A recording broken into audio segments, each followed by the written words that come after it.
As the Gregorian calendar draws its final, shallow breaths, we find ourselves in the liminal space of December 28th. It is a day, nestled in the quietude between the fervor of Christmastide and the burgeoning hope of a new year. To the untrained eye, it is a mere bridge of winter frost. Yet, to the historian and the philosopher, it is a profound intersection of time. Today, we peel back the layers of the past to examine the echoes of December 28, a day defined by architectural sanctification, the birth of modern perception, and the devastating tremors of the earth.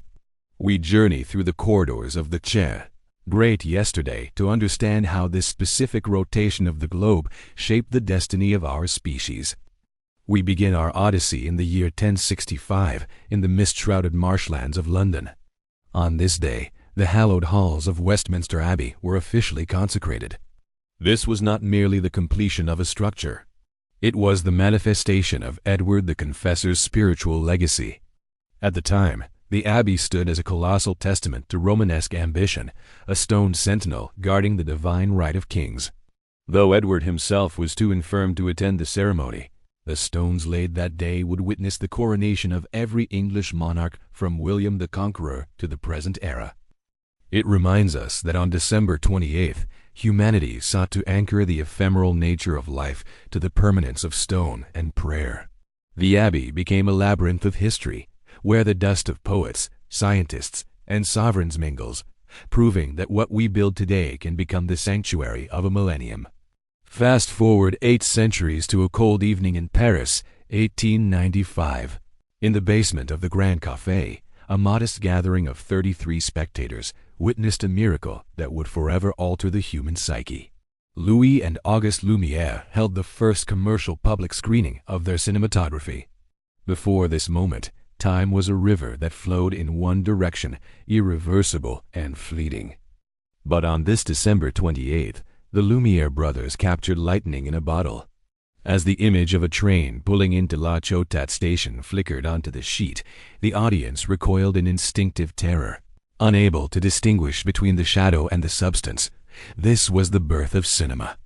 It was the moment humanity gained the power to freeze, rewind, and reincarnate the visual moment.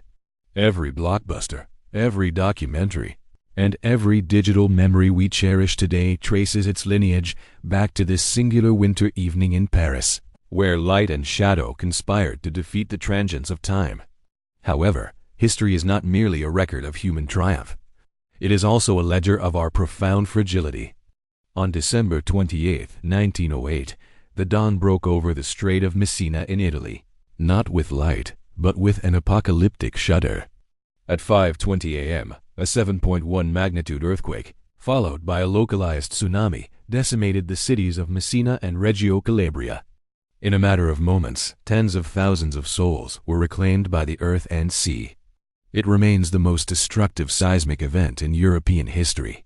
This tragedy serves as a poignant memento mori, a reminder that while we build abbeys of stone and capture time on film, we remain subjects to the primordial whims of a restless planet. The 28th of December carries the weight of those lost voices, urging us to recognize the precariousness of our civilizations amidst the vast, indifferent forces of geology. Politically, December 28th acts as a crucible for sovereignty. In 1836, Spain finally gazed across the Atlantic and formally recognized the independence of Mexico. It was a formal coda to a long and bloody struggle for autonomy, signaling the sunset of an old empire and the sunrise of a new, vibrant republic. Exactly 10 years later, in 1846, the American frontier expanded as Iowa was admitted as the 29th state of the Union. These events, though geographically disparate, share a common thread: the relentless pursuit of identity and the redrawing of the world as cartography. They remind us that the borders we see today are not static lines, but the results of historic proclamations made on days just like this one. As the smoke of World War II began to clear in 1945, the global community sought a new order to prevent the recurrence of economic catastrophe. On December 28th, the Bretton Woods agreements officially came into effect, leading to the creation of the International Monetary Fund and the World Bank. On this day, the world decided that isolationism was a relic of the past. The global financial architecture was drafted, intertwining the fates of nations through currency and credit. Whether viewed as a tool for stability or a mechanism of complexity, the events of this day in 1945 established the invisible grids of power that govern the flow of wealth in our modern lives. What, then, is the essence of December 28th? It is a day of profound paradoxes. It is the sanctity of Westminster and the catastrophe of Messina. It is the flickering ghost of the first movie and the cold ink of international treaties. It teaches us that history is not a straight line, but a complex tapestry of creation and destruction, of recognition and revolution. As you move through the remaining hours of this year, remember that you are walking upon the layers of these past Decembers. We are the inheritors of the stone, the film, the rubble, and the law.